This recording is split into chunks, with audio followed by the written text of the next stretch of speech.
This is a very happy moment for me because one of my most admired teachers has visited us with his wife. It's a beneficence, really. He's actually returned to small-town America. We call it Willits. It was the subject of de Tocqueville, and by reference of Dr. Wolin, as the archaic basis for democracy.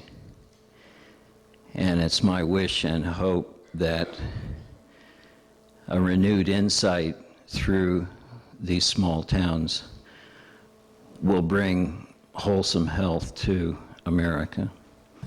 Now to our speaker, Sheldon Wolin is incomparably qualified to speak on his subject tonight.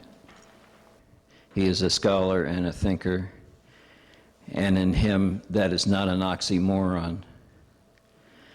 He is master of his vocation, first among equals in his guild, having contributed language, imagination, and insight into political philosophy across 2 generations, influencing the most political thinkers the most profoundly, and I am one of those. He has educated and exhorted students by thousands to use their education to be full citizens, to apply their understanding as whole human beings. And like Hobbes, he has lived a long life, and his contributions to knowledge cannot be ignored any longer. All of which begs the question, who and what is a political theorist? I reply, the political theorist differs in no way from the shaman, the pathfinder, the wise man, the elder, and the seer. They are all concerned with mankind and how to best live.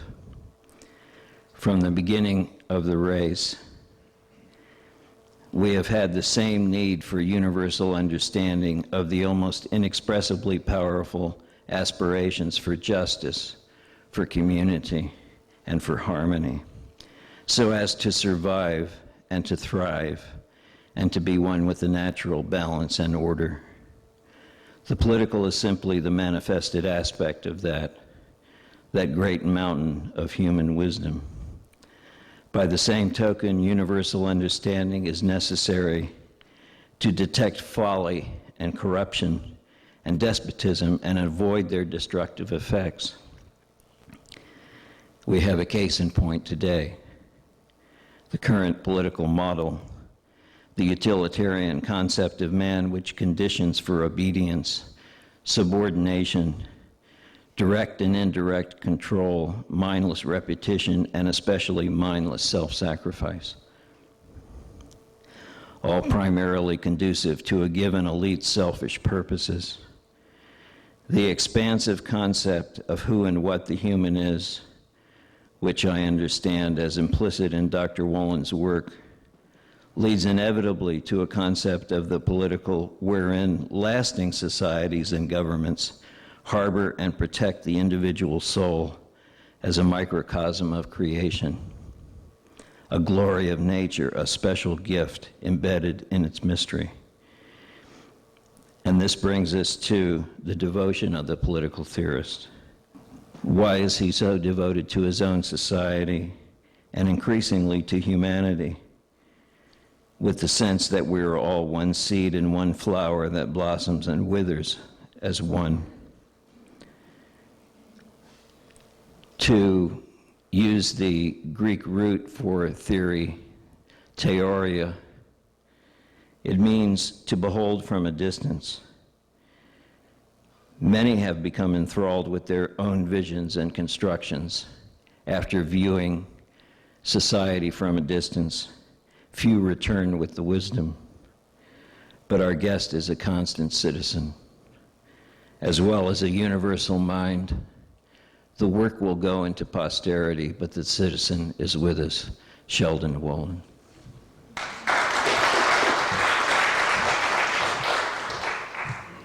Thank you very much, Bill. The title of my talk is based in part on the article which some of you have read in The Nation magazine called Inverted Totalitarianism. And Bill has suggested to me in our correspondence that I try to sort of show how I got to that kind of notion and also to some of its implications for right now. Let me first talk about the notion itself by suggesting what I'm sure some of you are at least familiar with, and that is general features of totalitarianism. That is, what are we looking for when we talk about totalitarianism? And let me schematize some of those features. First of all, and thinking basically about the example of Nazi Germany, but it applies to other totalitarian regimes as well, there's a dichotomy at the outset between elite and mass. The elite are regarded as, in some respects, specially endowed, such that their talents and skills make them natural leaders. The mass, in turn, indistinguishable from each other, largely the same, responsive to leadership and willing to follow, and mostly put on this earth to follow. Secondly, totalitarianism also is characterized by a one-party system in which one party dominates the political process and in the course of it eliminates or reduces to nullity the other parties. Thirdly, there's a strong ideology to totalitarian systems. That is a belief system that is coherent, that is palatable to large numbers, and that represents sort of the worldview, the sort of political substitute for religion in such a system. Next, regimes of this sort are characterized by control of mass communications. This is very closely related to the important role of propaganda within such regimes. That is the attempt to, in fact, not only spread the party line, but make the party line the most preeminent of party lines. Now, next, there's the use of terror by such regimes. Now, it's important to remember, as I tried to point out in the Nation piece, that the Nazis didn't set about torturing and killing everybody. The important point was to instill a certain amount of fear, generalized fear, in a population, but not so deep-rooted or so deep-seated as to paralyze the population. In other words, it was to sort of be a vague presence, punctuated now and then by the fact that people would hear about cases of in which people were tortured, or who were put in concentration camps, or were generally disappeared, as we say these days. Next, totalitarian regimes, particularly of the Nazi type, are expansionist. They tend not to remain contained within the boundaries of their system, but rather there's a certain dynamism that takes them outwards. But that's accompanied by treaty violations and a general tendency, particularly marked in the case of Germany, to launch wars on the flimsiest of pretexts, to invade a Poland, claiming Poland's going to attack Germany, invading Czechoslovakia because you claim that a German population in Czechoslovakia is being badly treated, and on and on. The Dutch are a threat, the Danes are a threat, the Scandinavians are a threat.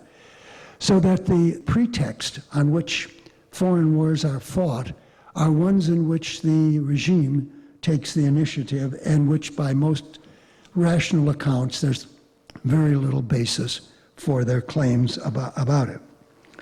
Now, this is closely related to another matter, and that is totalitarian regimes are characterized by the subordination of domestic policy to foreign policy.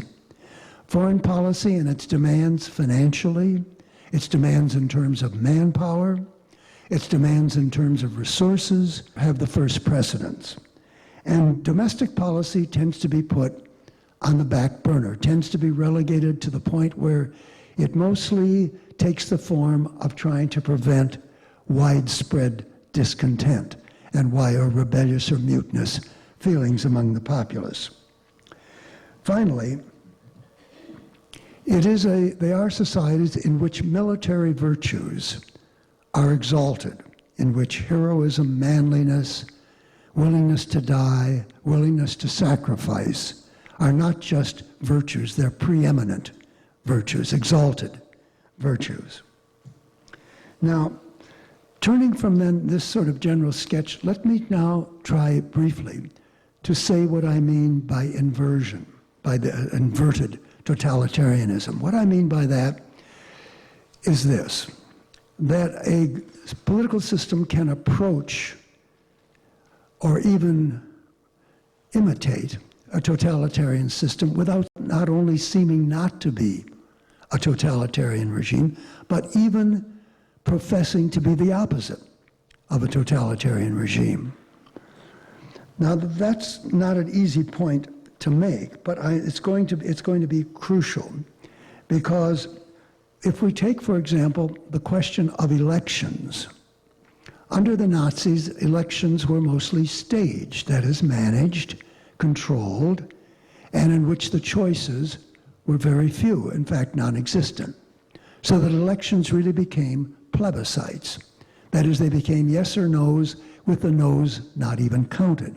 In other words, elections could be manipulated, were manipulated, and consequently the regime nonetheless could claim that they had popular support. Now, the question that makes this inverted, or if we put the question this way, can we say that we might get the same result in a political system, that is, where you get elections which are controlled or staged, and not necessarily, as in the Nazi plebiscites, 96 or 98% voting in favor of the regime, but a substantial portion of them, so that the outcome is one in which the system seems to be very difficult to alter, very difficult to change, even though there are apparently free elections. Now, we can take that one step further. We can say that while under the Nazis, propaganda was strictly under the state control, there were no independent newspapers or radio stations at the time. But then, as we know, it's possible for the media to become increasingly more consolidated, increasingly more homogeneous, increasingly more uniform, and that the net result is that it becomes very difficult to enter counter opinions or to encourage dissident points of view. Now, to take another example, it brings us, I think, even a little bit closer. Most scholars agree that the Nazi war machine really had no other purpose except to wage war. That is, the regime itself became increasingly empty in terms of any kind of goals or purposes or values other than war making. Now, this introduces a really significant point, I think, in terms, if we think about the war on terrorism. Immediately after the September 11th disaster, the president said we could expect to have 20 or 30 years or more of a war on terrorism. In other words, it seemed to be endless. It seemed to be a kind of war at which, unlike other wars where you enter into it thinking only of the point when you can have peace and return to normalcy, and where the end of the war is something that everybody is in favor of. But with the idea of a war against terrorism and the nature of terrorism, a kind of form of power which has no state, which has none of the ordinary accoutrements of government, which is shadowy and which appears to be never in the same place twice, yet appears to be all over. You have, of course, in a certain sense, a recipe for unending war, for war which goes on and becomes, by that fact, a conditioning factor of your society. It becomes as much a part of your environment, so that when, for example, you take what used to be a simple thing like a ride on a plane, becomes now tinged and edged by military paraphernalia around, by soldiers, by guards, by all kinds of equipment, all the other things we know. But what I'm trying to get at is simply the way in which war becomes an ingredient, a lasting ingredient of a culture, and in the process changes the cultures. Now, another interesting aspect of this is that while the Nazis, for their part, mobilized the entire economy, put it on a wartime footing, as we were saying, and put the population on a wartime footing, and thereby reduced unemployment. Inverted totalitarianism more or less lets the economy go into free fall, and despite rising unemployment, refuses to take any really significant measures. In other words, there's a certain element which an economy that produces, in many ways, an element of fear continuously, the kind of fear that comes, for example, not only from depression, but also from loss of jobs, downsizing, a rapidly changing market which makes old skills, former skills outdated and anachronistic, so that the society again becomes something in which you don't want to cure unemployment. You don't want really to have full prosperity, because that takes away an edge from the society that's produced by the prevalence of fear, even if it's often unexpressed, even if it's often sublimated and repressed. Now, if we ask, as I think Bill was trying to ask me, when did I start thinking in this, what might seem to some as an extreme way? Well, I think my starting point was that I don't believe the things I am talking about as inverted totalitarianism began with the Bush administration. It didn't begin yesterday or the day before. Now, that's by way of preface to something that occurred to me when we, if you can take your memory back a bit, when our society and the rest of the world entered the new millennium. You recall the larger number of celebrations about the new millennium and how we're entering a new world and everything's going to be rather different. It struck me at the time that what was involved there was not simply looking forward, but forgetting. That is, forgetting what had happened in the previous century, the 20th century. Now, the 20th century, in many ways, was a terrible century. It's the century not only of 2 world wars, a spate of dictatorships in Italy, in Germany, and a quasi-dictatorship in Spain, and of course, the Stalinist regime in the Soviet Union. But it was also the time of holocausts and gulags. It was the time of Korea and the Korean War. It was a time of Vietnam and the killing fields of Cambodia. So that it's a century in which there is a lot of slaughter, a lot of destruction, and especially wreaked on civilian populations, not just soldiers dying in battle. The main thing about modern wars is that civilian casualties far, far outweigh military casualties. Now, in fighting these wars, the United States began to become a mobilized society because it had to defeat highly mobilized dictatorships, as in World War II. So the system, I think, began to change. For example, during World War II, there was universal conscription, there was wage and price controls, there was rationing of food and fuel, there was direction of the labor force, and of course a great surge of patriotism, of nationalism, all in the name of national unity, which of course led at one point to the relocation of the Japanese Americans. Then as soon as World War II was over in 1945, without scarcely missing a beat, the United States proclaimed a Cold War against the Soviet Union. Now, at the same time, that something was happening, though, that was different, that was proven in the Cold War and proven again in Korea and proven again in Vietnam. And that was that you could fight wars of a certain kind without really bothering the population. Neither the Korean War, nor the Vietnam War, nor the Gulf War, nor any of those wars really imposed sacrifices on the population, unlike the German example, where the population suffered severely, where they were often short of food, short of fuel, short of housing, and so on and so forth.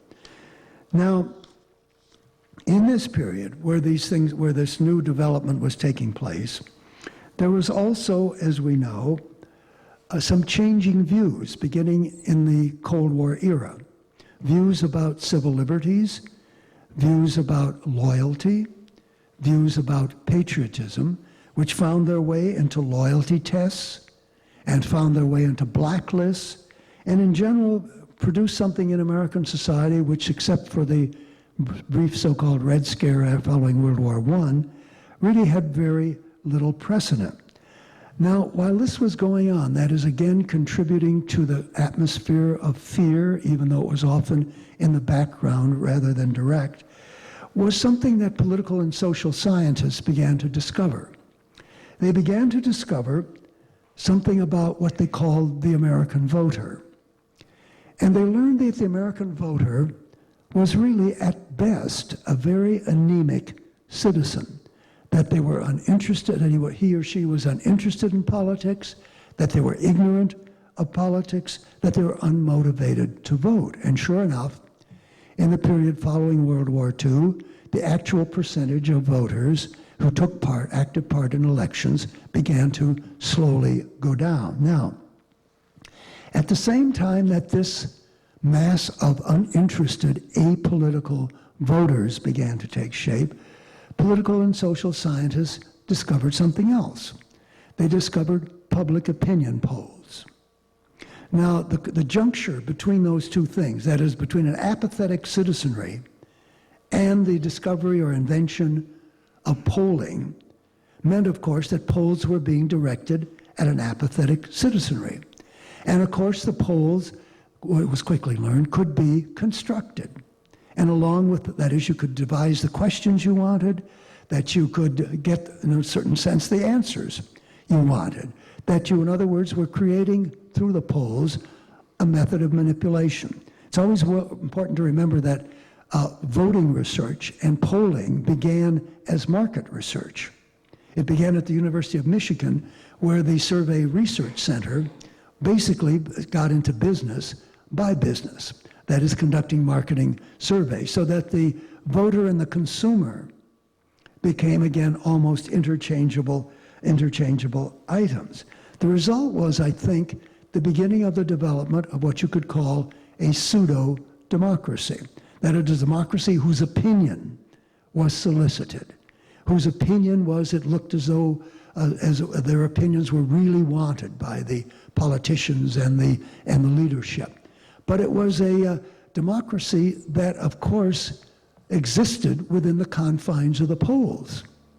And the polls were usually of such a nature as to, for one reason or another, to edge out discontents, except when they were so widespread that they couldn't be ignored, but to also be very indifferent to minority opinions and be very indifferent to emerging protest movements. Now, the Vietnam War is interesting because it seemed to bring these proceedings to a halt. Not only was there widespread opposition to the war, but there was also, as we know, a stinging defeat for American power. But the war also, at the same time, reinforced this lesson that I mentioned a few moments ago, that you could have a very big war, lots of casualties, without really seeming to disturb people in their ordinary pursuits. The war was distant, it was remote, it was only brought to you by television, but your life wasn't really disrupted unless you had the misfortune to have a member of your family in the draft. Now, this meant, this war, you could fight that war without really resorting very much to truly universal conscription. As we know, getting out of the draft was a major preoccupation of young people, young men, in this period. And we also know that the end result was a military composed to a significant degree, out of proportion to their place in the population, of minorities, of racial minorities and cultural minorities, and also that it was a class army in an important degree. That is, the number of college graduates, the number of college students, the number of representatives of the upper middle class, and so on, were negligible. This was a war fought by the poor, to a large degree, and the minorities. Now, what all of this meant, I think, is that warfare, as we know it, was beginning to dissociate democracy from its place in the system, that the system became geared in such a way that democracy was reduced to a relatively insignificant part. Now, this began to pick up pace as we move into our own century. There was an interesting comment which the New York Times carried when a New York Times reporter asking people about their opinion of the Bush foreign policy, Bush II.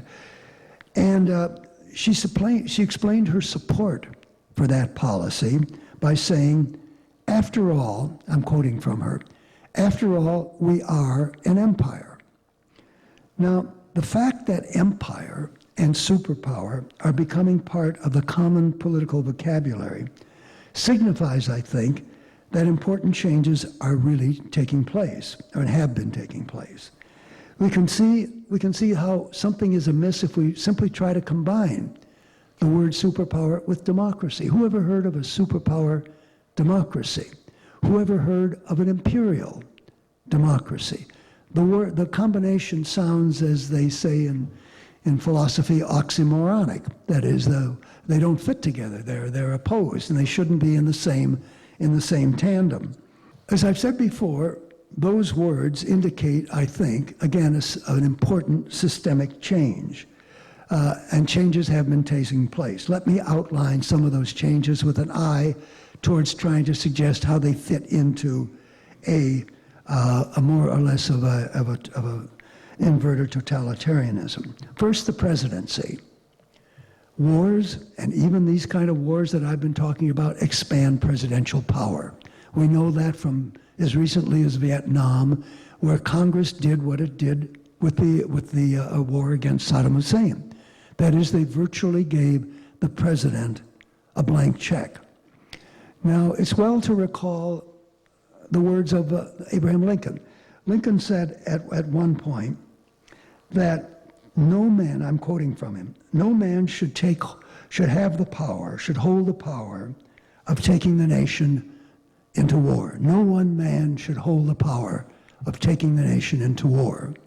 And that's virtually, of course, what we have done. Now, this has been accompanied, of course, by the weakening of the legislative branch, the branch which traditionally was supposed to be closest to the people. And what has happened here is that representative institutions have been short-circuited. They've been short-circuited by the new array of lobbyists, by the new array of pressure groups, by the infusion of vast amounts of money. The result is that representatives, senators, and members of the House are more beholden to those people than they are to their constituents. So that in that contest between president and legislature, it's sort of no contest. That the weakening of one is accompanied by the strengthening of the other. Now, equally important, if not more important, is something else that I think has been less publicized. and that is the transformation of the party system. We're supposed to have, according to the textbooks, a two-party system. And in a two-party system, the function of one party is to govern, the function of the other party is to serve as an opposition party. And serving as an opposition party means offering an alternative that's more or less clear, that stands in significant opposition to the other party. Now, what I'm about to say, I don't mean to discourage any of Republicans among you, but I do want to say that the Republican Party, really since the Reagan administration, has transformed American politics. They've transformed it systematically by organizing a strong and significant ideology, by systematically developing not only party organization, but also developing support groups of various kinds. There are numerous young Republican groups. There are numerous groups named after the Federalists or named after James Madison and so on. In other words, it's a new phenomenon in America because the Republicans, unlike the Democrats, not only can govern on the basis of a fairly coherent ideology that's systematic, but they also, unlike the Democrats, they are a good, in quotation marks, opposition party. When they are in opposition, they oppose. Now, whatever you might think of that opposition, it at least preserves the idea of an alternative. But on the other hand, what has also happened, as we know, the Democrats have gravitated towards the center. And the so-called left of the Democratic Party is, except at election time, inconsequential. Now that means that, in effect, the Democrats have conceded that the one major important development in the last 40 years or so, and that is the Republican Party has won over the country to a basically conservative ideology. Now, I'm not trying to say that critically, I'm trying to state it as a fact. It is a more conservative society, and we owe it almost entirely to the efforts of the Republican Party and like-minded conservative groups, religious groups of sort of a similar kind.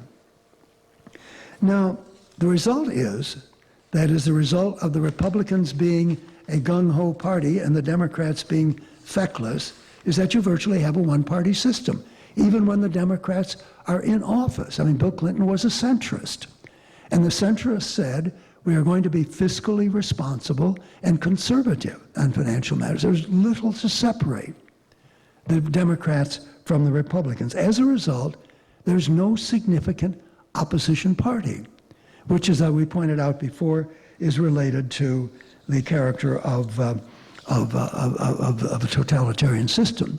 Then there's that equally important phenomenon, the politicization of the court system. Republicans, as we know, have systematically prepared judicial nominations. They have summer seminars for judges, including Supreme Court justices, where the virtues of the free market and conservative ideology are taught and expounded. They carefully groom and prepare candidates not only for positions on the courts, but also in the district attorney system. Now, that development is, of course, important because our system, theoretically, depends on checks and balances. But the notion, I think, of an independent court, ideologically independent, is clearly something of a mythology, but it's an important change.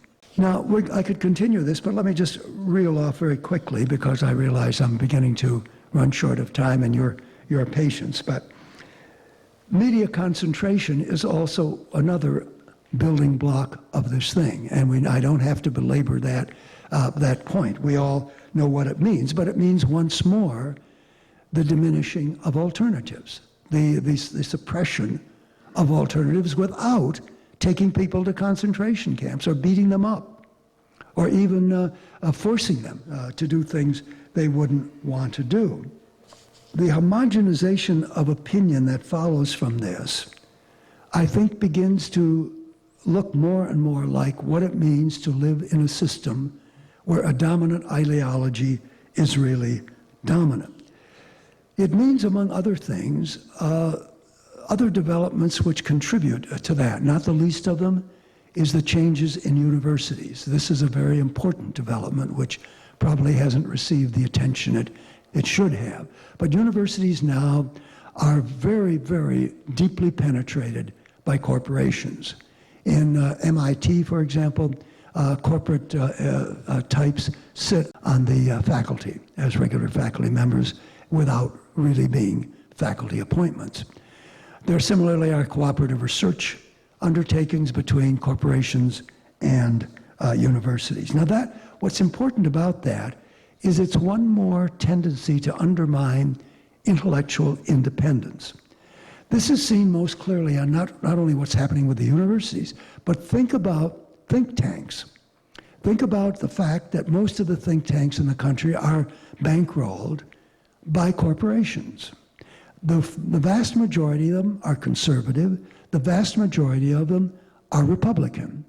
And that means, again, that public discourse in this country is dominated very often by think tanks. Those of you who listen to NPR will hear the name Heritage Foundation or the Center for Strategic Studies. These are all conservative think tanks, yet it's their voice that gets represented because of this crucial role they play as the spokesman of a Republican ideology and as a method or a place where policy proposals are first generated, then passed on to the administration, so that they're integrated into the system, and the think tanks are no more independent than other branches of the party. Now, I haven't talked about the erosion of civil liberties, but again, I think that what's happening is sort of familiar with you, and I won't go over that ground. Perhaps we can talk about it in question period. I do want to stress that the inversion of totalitarianism, as I've called it, is perhaps nowhere more strikingly displayed than in the fact, on the one hand, totalitarian regimes mobilize populations, regiment them, generally control them in some kind of unanimous goose step. But what was interesting, you recall that in the immediate aftermath of the September 11th incident, the president told the country, and I'm quoting from him, "Fly, consume, spend, and unite."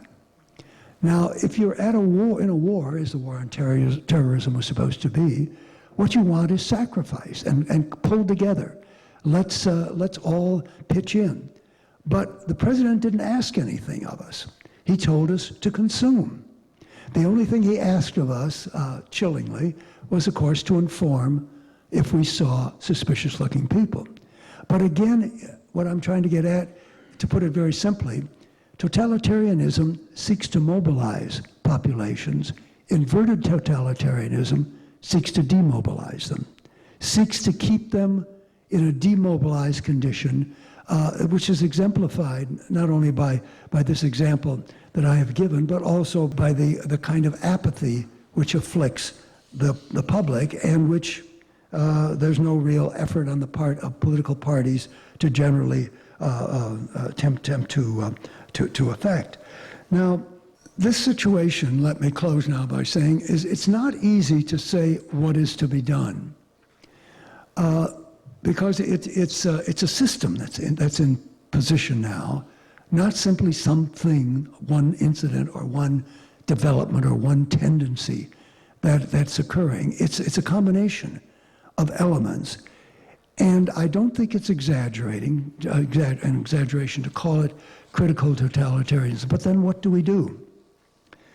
Well, I think we have to begin by recognizing something which is sobering, but which I have come to believe more and more firmly.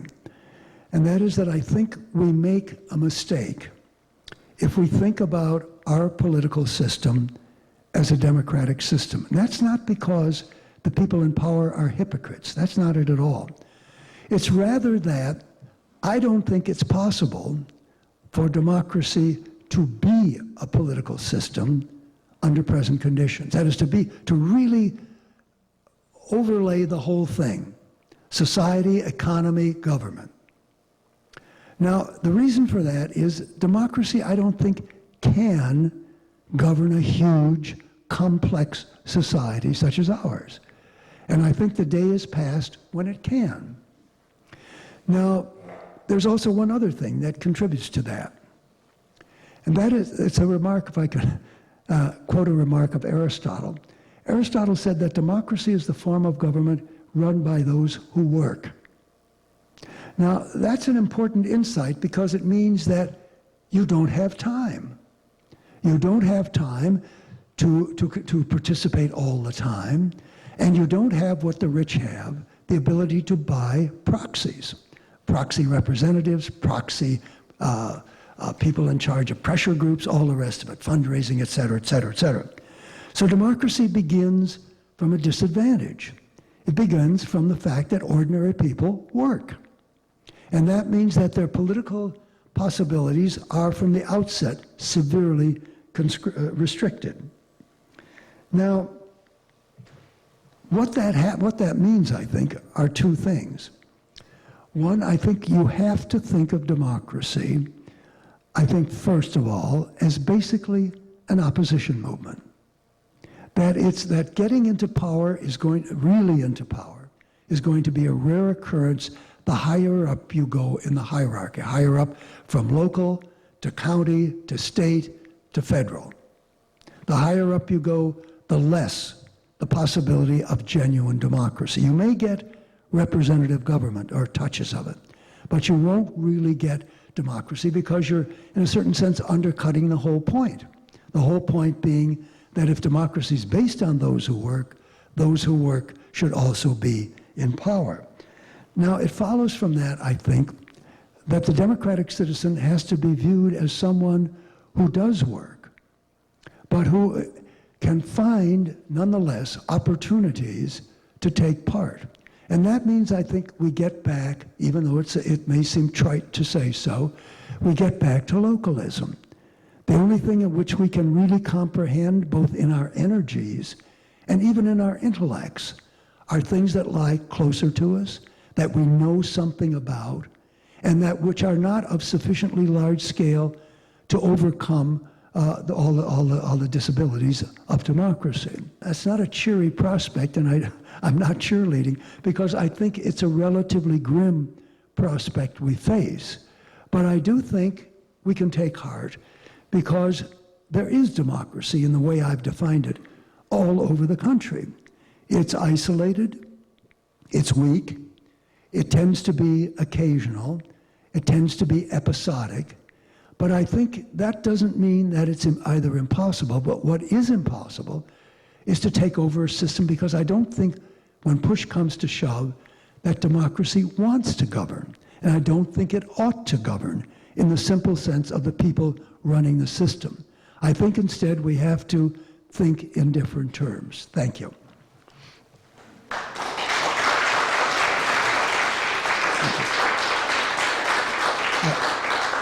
I'll be glad to answer questions, or Bill can screen them, field them. You want me to field them, or? I don't know, if it gets too rough. Yes, all right, let's start right here.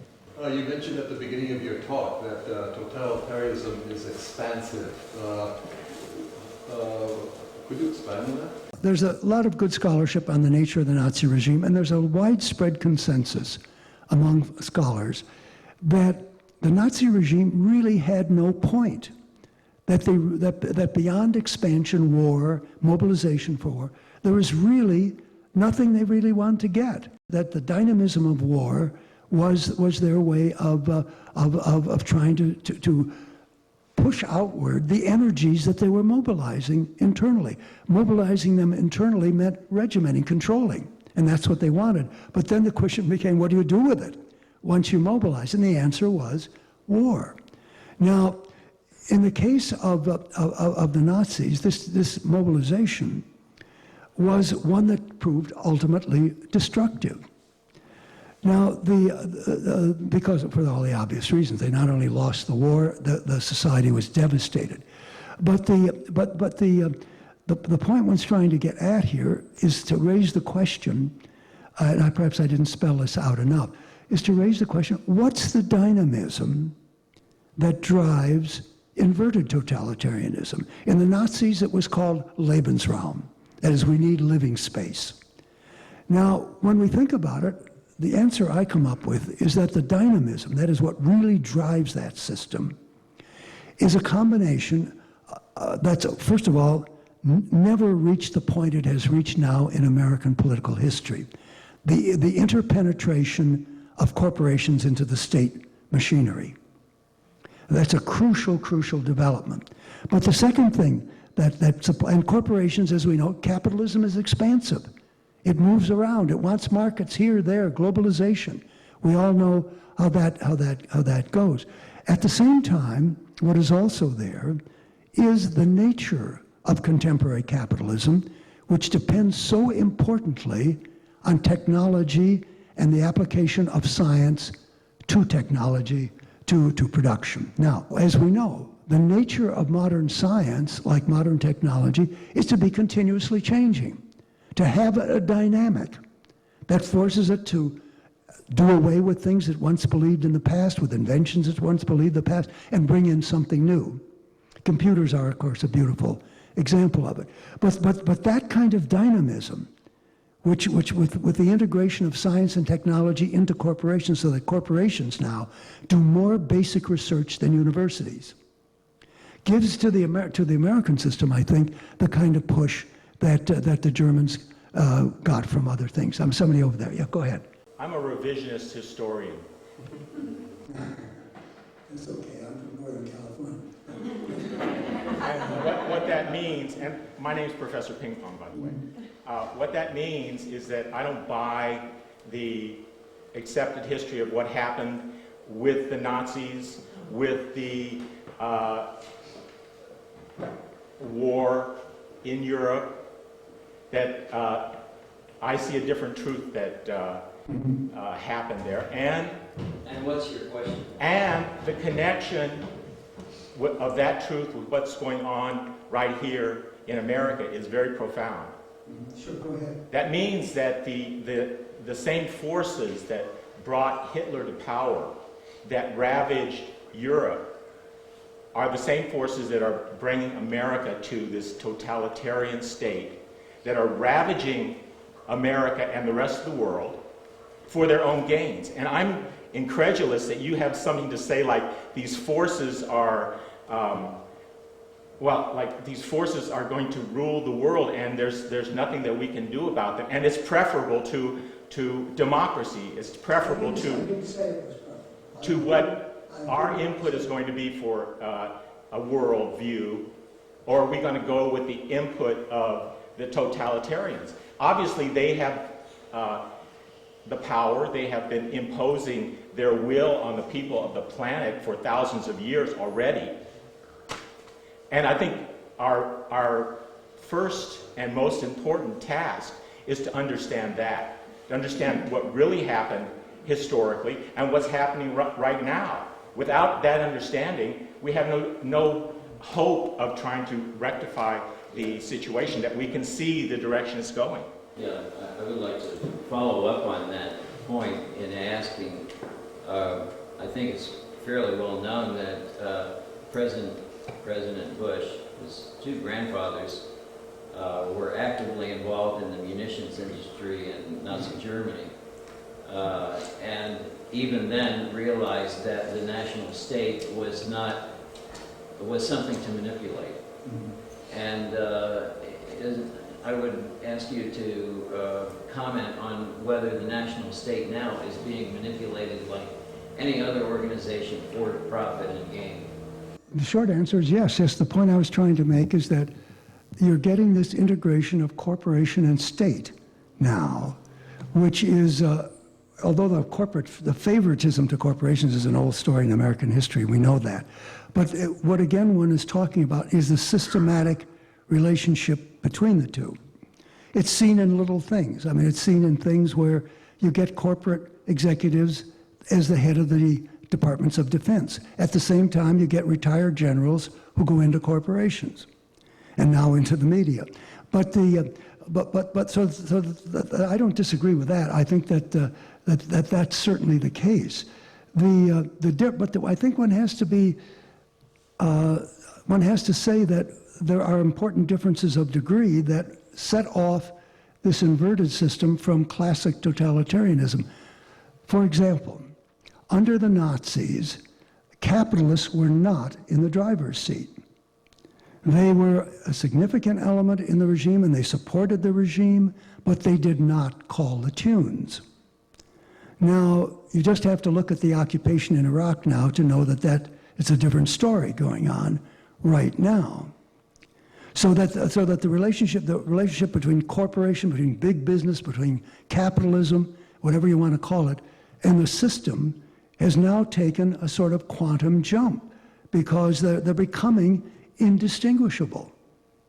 And I think that's the crucial point. They're becoming indistinguishable. Something that simply was not the case with Nazism, as I've said. So, yes, sir. At the end of your speech, you said, I think, if I remember correctly, you said that democracy didn't want to rule and was incapable of ruling. Those are pretty radical statements, not what I expected to hear. So thank you. But given that, given the possibility that you're telling the truth and that you're right, what do you think we can hope for? Well, but I think it's important, I mean, you're right in what I said, but I think it's very important to remember that what I really meant to take seriously the notion of ruling, of governing, and that's what I said democracy can't do. Let's just begin with a basic point. To govern a contemporary society, you have to have a bureaucracy, an administration. Administrations are hierarchical, they're anti-egalitarian, there's nothing democratic about government bureaucracies. Now, to say democracy is going to rule and use bureaucracy as every government must in the contemporary stage is to me to sort of try to combine water and oil. It's just not going to work. And that doesn't mean you don't vote for better candidates for office. That doesn't mean that at all. It just means what are your expectations from supporting, let's say, Dianne Feinstein over against some Republican. And you say, well, maybe in the end it's Dianne. But however that may be, it's not going to mean democracy is going to live or die by that decision. It does mean, however, if you've got a school board, if you've got schools, if you've got local hospitals, if you've got 100 other things that are possibly within your control, and that your participation in it can make a difference, it seems to me that's where you go. Because remember, the Dianne Feinsteins of this world, I don't mean that really invidiously, but they're going to demand less and less of you. They're going to say, pay your taxes and vote. And you don't even have to vote, pay your taxes. But that's all they're really asking, because they'll keep you in law and order. You don't have to do that. They'll take care of seeing that you toe the mark. But it's not a democratic demand that they're laying on you. It's just not. So, yes, miss.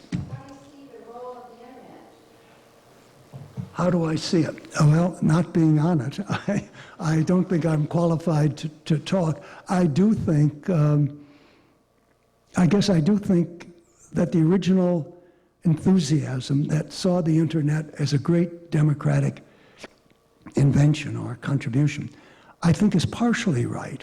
There's a lot you can certainly learn, and even I have learned some things from the internet.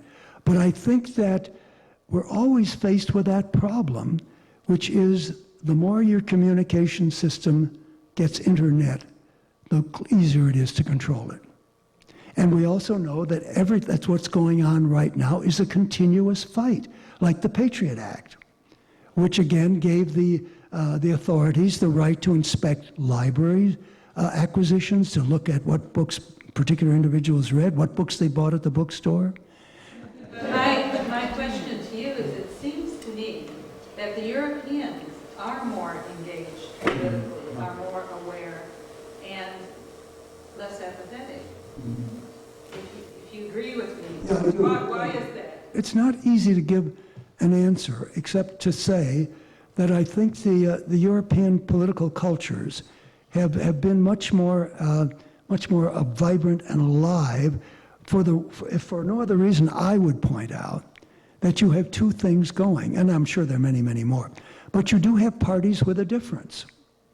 That's one thing. That is and that contributes to interest in politics because it isn't all monochrome or monotone.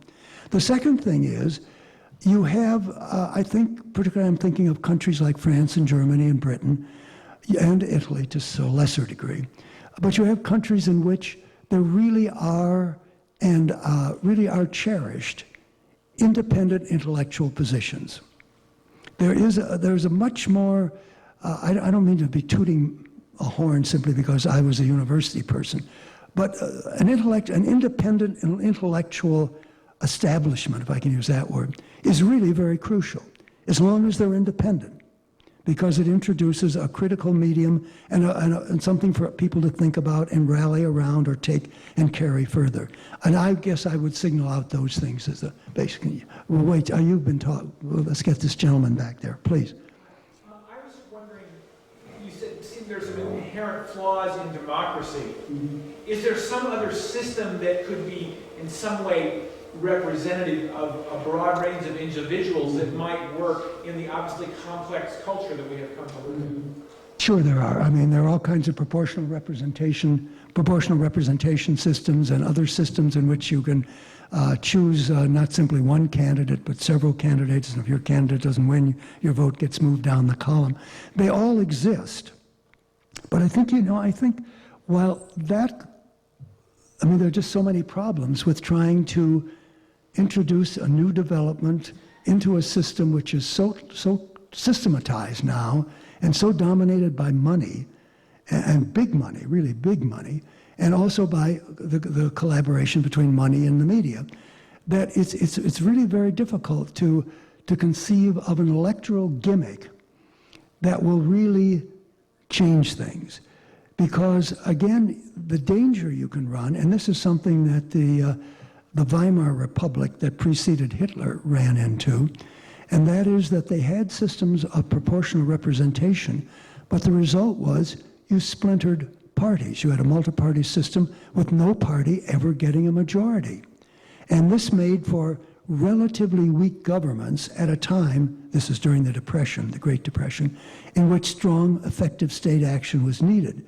So that the reaction, one of the reasons the Nazis began to get greater and greater numbers of votes at the polls was that the people were becoming more and more disenchanted with a democratic system that seemed to connote weakness and bring weakness and division, rather than developing a coherent party with a majority system in which a party could really govern. Yes. Yes. This question is kind of two-parted. Is this imperialism that's developing, is it kind of a natural progression of politics, and is it sustainable? I mean, it seems like it's going to go down eventually. It can't, the way it's going, it just can't keep going. And what do you sort of foresee once it crashes? I think one thing one has to begin from, this would take a long time to develop, but I think the present administration's notion of an empire is different from the British Empire or the Roman Empire. I think it's a conception in which they did not think of having colonies or settling into an area and claiming it and running it in some kind of direct administrative way, as in colonialism. I think that what they thought was that you could, in effect, make a society, another society, susceptible, amenable, malleable to our influence, and that we would not have to make a great commitment of a kind where we had standing armies and standing bureaucracies over there. Now, I think I may be wrong about this, and it's probably too early to say, But I think the Iraq thing has simply not turned out the way they thought it would. And that they thought it was going to be, as the President and Rumsfeld said on more than one occasion, it's in and out. And clearly in and out isn't going to work because you've raised a mare's nest in Iraq, and it's no foreseeable future. Are you going to get out without weakening your position? Now, where it's going to go, I honestly don't know. I think that it depends a lot on what the economy does here at home. It depends a lot on whether the Democratic Party is capable of pulling itself into some kind of coherent opposition, which is chancy and doubtful.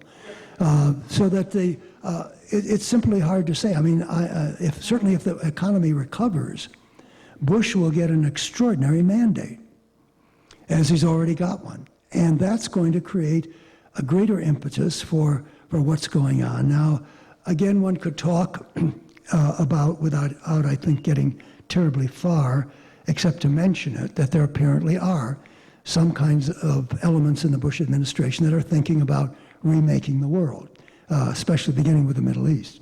And that would be the form it would take if they're capable of running it, which I think very much remains to be seen. Yes, miss? I guess I'm coming from a place of naivete. Do you think that there's any way of redeeming the Democratic Party, of reminding them what they once stood for?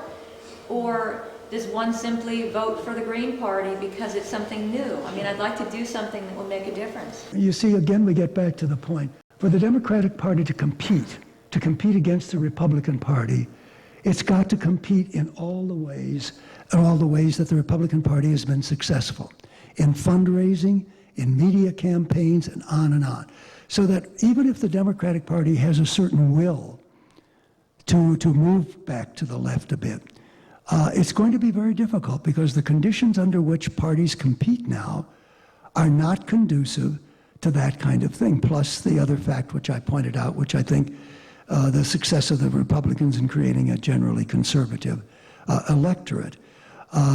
But I think you could certainly do far better than the Democrats have done. There are pockets of Democratic strongholds in this country, not only California, but also Massachusetts, Vermont, and some of the other eastern states, and some of the western states, not the mountain states, but some of the western states. So that it's possible, and I mean, we should always remember, I mean, don't get too disheartened, we should always remember that the Democrats won the last election. And that,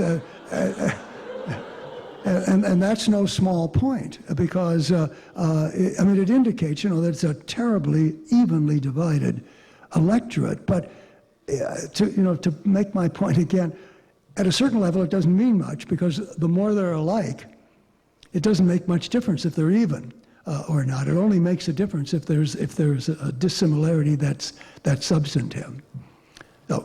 Yeah, I really appreciate your coming here. I have a question for you. Does this audience resemble your other audiences? I'm not great for audiences these days. Yeah, it does. I mean, the ones I've talked to.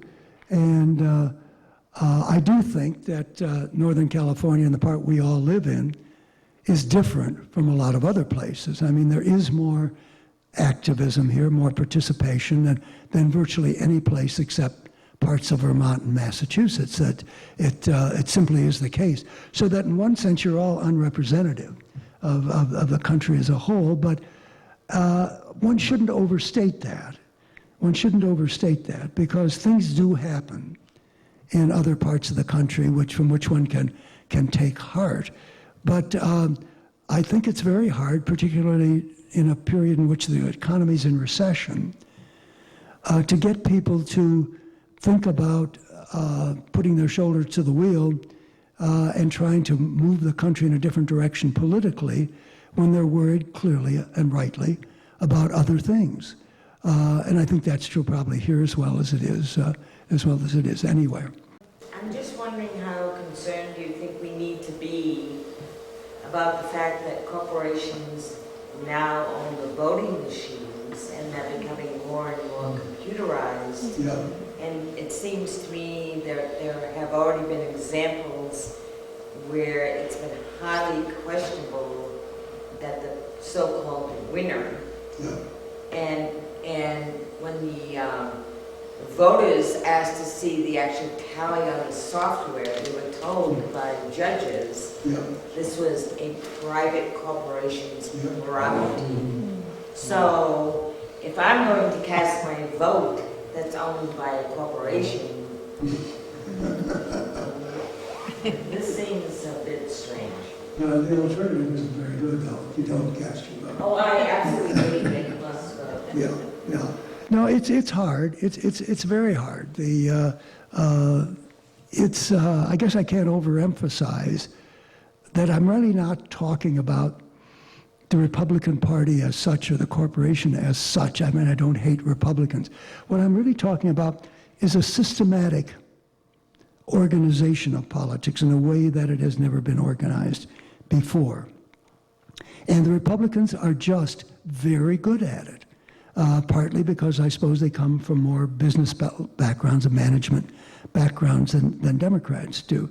But it's again, one gets driven back to the point that this system would be perfectly delighted if you sort of shrugged your shoulders and said, screw voting, that it's all a shuck anyway.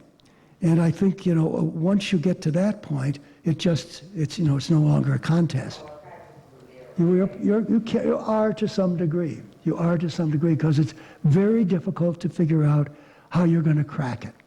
There have been people who've tried to mount third parties in the last 10, 15 years. And not only Nader, but other people as well, and they haven't gone very far because they simply can't compete on the terms that the political game is being played now. They don't have the money, they don't have the media access, they don't have the core of pundits and think tank people to chant for them. It's very, very difficult to, and the history of third parties is just indicates how difficult it will really be to challenge the system on its own ground. Yes, ma'am. It's kind of hard to listen to you say that these things are difficult. I mean, I think we all know that they're difficult, and yet some of the solutions seem, for example, getting money out of politics, maybe instituting proportional representation so that there is some diversity of views in New York Congress. And then, of course, not allowing the media to monopolize, to have a handful of media corporations monopolize the airwaves. I mean, there are some things that are clearly obvious things that we need to do in order to have a representative government. Not, obviously, we don't have direct democracy, but it's not an intellectual exercise to just say, well, it's too hard, we can't do it, because the existence of the planet is at stake. I think a lot of us feel that way, whether you think it's the possibility of nuclear war or just the piecemeal dismantling of our environment. So it may be difficult, but I think we want, we're here, we want to do something. And I guess if you're saying, well, don't bother trying to work through the political system, I guess the question is, well, you can construe that any way you choose. I think it's always the better part of valor to realize what you're up against. And that there's because one of the troubles, of course, with reform politics is that it soon loses momentum. People become discouraged because it's easy to defeat them. But I'm hoping that if we can realize how really serious the present situation is, which is why I used scare words like totalitarianism, is that if we do realize that, then we're perhaps prepared to make more of a commitment than we're making, and we have to going to try to devise ways of coordinating, cooperating, extending our alliances, and creating bigger movements. I think that's the only thing that's going to save us. But you see, when you talk about, for example, campaign finance reform, the only way you can really do that the way the thing's set up now, is through the system. And we've seen what the McCain-Feingold thing amounted to, which was a really terrific effort to get very little. The thing is really cuts very deeply. I mean, I think we need to think differently. Let me just mention one other thing. One of the most remarkable achievements of the Republicans is to teach the country that the government of a so-called democracy should be gotten off your back. I mean, it's as though there's something inherently incompatible between democracy and using the government for your purposes. But they have managed to really create a suspicion of government, a distrust of government, and sooner or later, of course, it reaches the point where you darn well better distrust them for all the obvious reasons. But it's taken away a tremendous thing that we had in this country as late as the Great Society of Lyndon Johnson. That is the notion that government could be used to make people's lives better, ordinary people, and people who are struggling, people of different colors.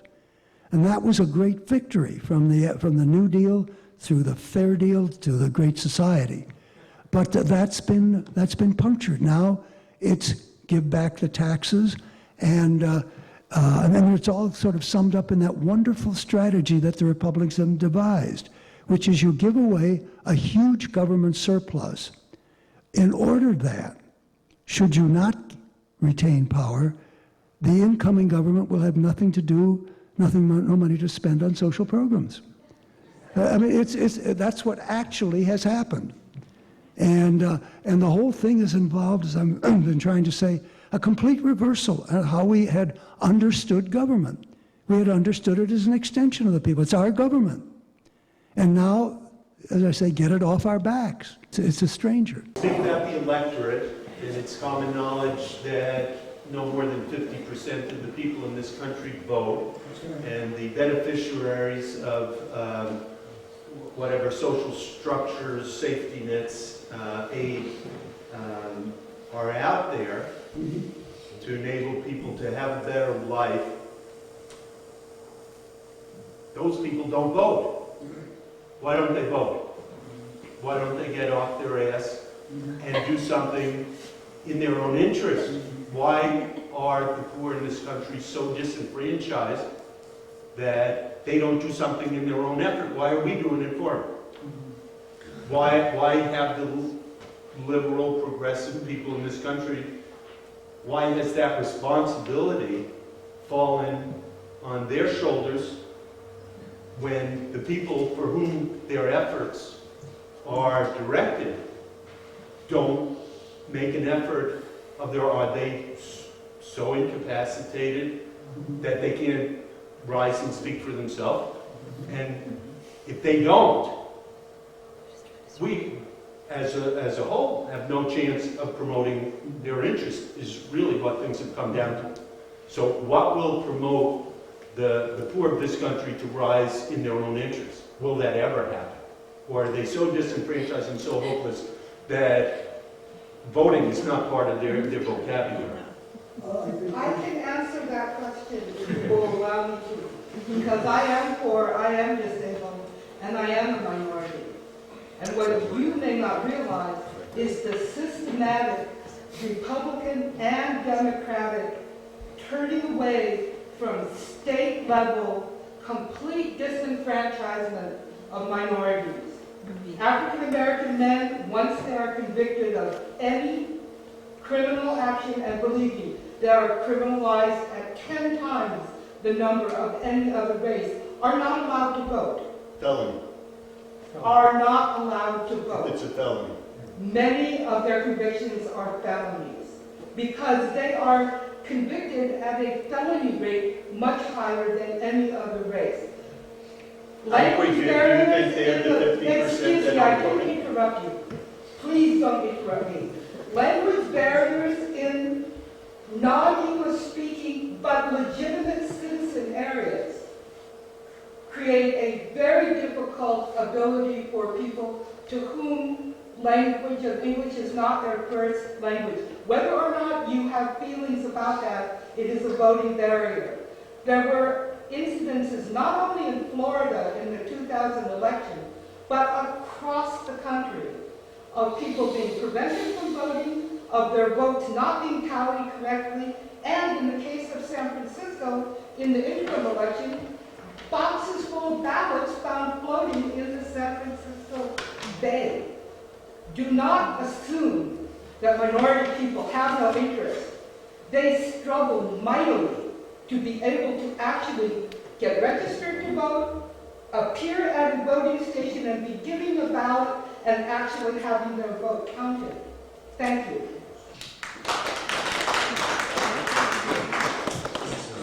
This actually isn't a question.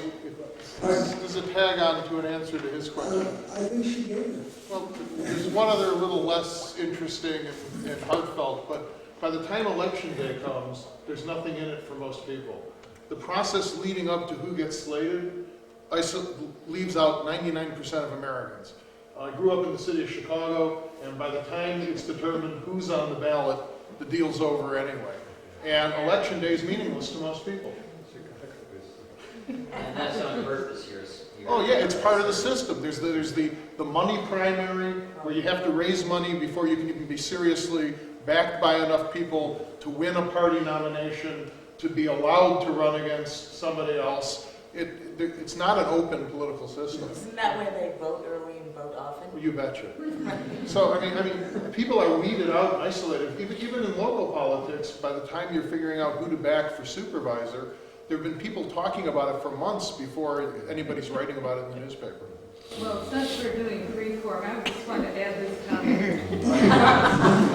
Barbara Ehrenreich's book, Nickel and Dime. You read that book and you'll see why the poor, a lot of them aren't voting. They're struggling to survive. These are people sometimes living out of their van with these minimum wage jobs and trying to get their kids off to school. I mean, you can't imagine these people being concerned. They don't have time to read a paper or anything, even if it's to be misinformed by the paper. Yes, please. You said tonight twice, we really need to be thinking differently. Can you jumpstart us along? Well, I tried to in a couple of ways. I'm trying to jumpstart you to think differently about where we are, and that's really and where we're going. I also try to think that that at the end of the talk, excuse me, at the end of the talk, I've tried to suggest that we start from where we are, and where we are is we're local, and that we've got to not only cultivate that, but we've also got to start thinking about some way to develop larger alliances and larger movements without thinking, I believe, that we need to start at this point a political party, because the terms on which we would have to compete are simply beyond us. That you can't compete with deep pockets and with organizations that work 365 days a year. So that I mean, it's all around us. There are things we can do, and it's beginning, to hit home where we should be able to feel it and should be able to realize what's happening, and what's happening to schools under the present budget constraints, what's happening to infrastructures, what's happening to hospitals and medical care. I mean, and those are the issues that really affect us, and that affect our children and affect the communities in which we live. But we've got to start with those things, because those are the things in which we can begin with some kind of input, because those school boards are responsive up to a point, and so are boards of supervisors, and all the rest of it. I mean, there are pressure points we can identify and work at, but it calls for people willing to make more of a commitment, evidently, than we've been able to generate. So that, and I think, I think also you come down to this. I think at bottom, if there's anything important about democratic, small d, it's that ordinary people like all of us really should not be given or shouldn't look for recipes.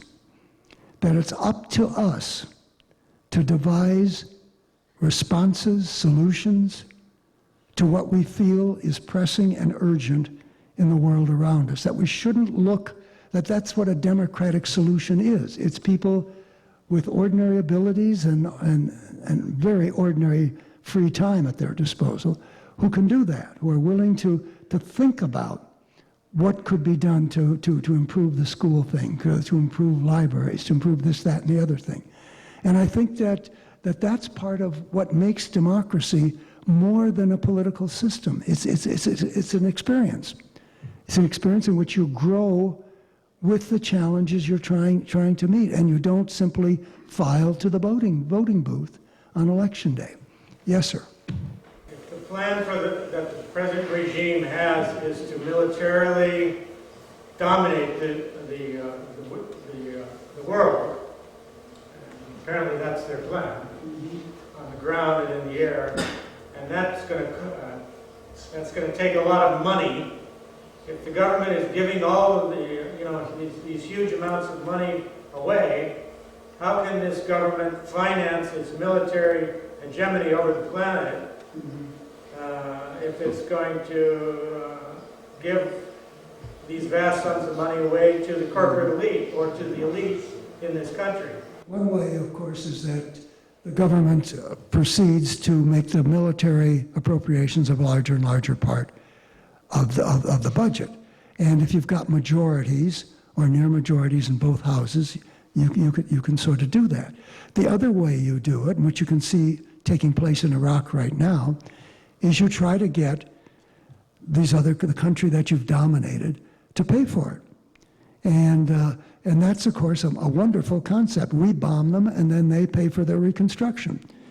It's catch-22. So that, I mean, they'll do it. They'll starve the domestic economy to the point where they think it can no longer tolerate it.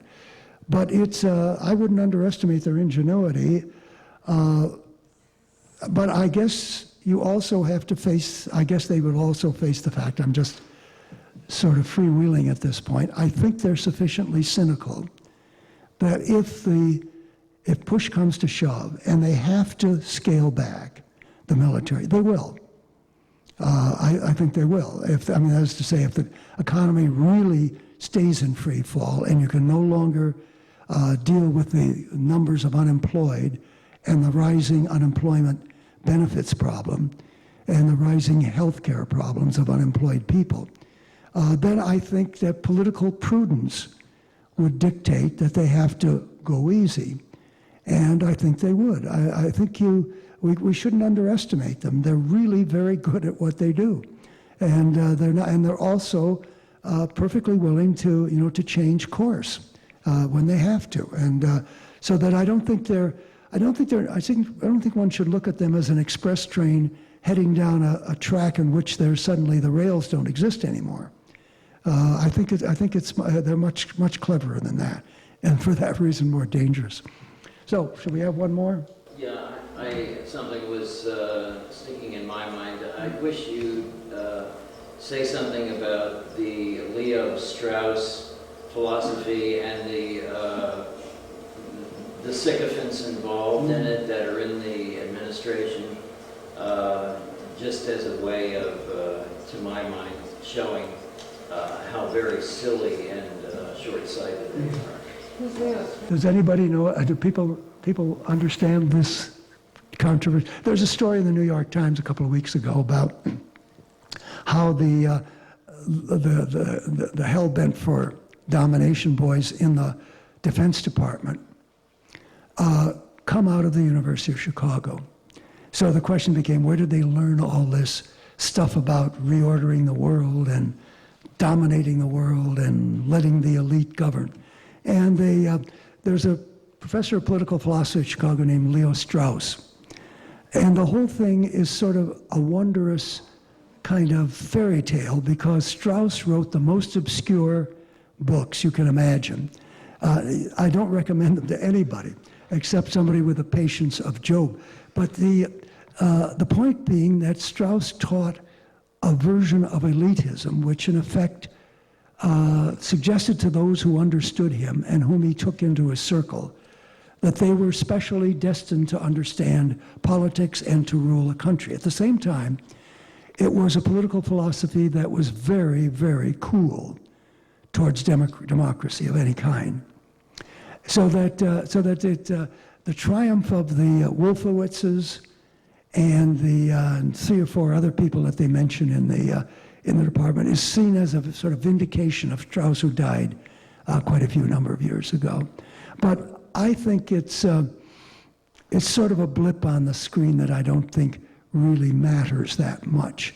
I think what matters much, much more is the way that certain things have come together in this administration, beginning with, as I've said, corporate power, intellectual power, an ideology, party organization, and a lot of other things I talked about. That, I think, is where you start from where the real problem lies. I could refute Leo Strauss tomorrow and it wouldn't make a bit of difference. Thank you.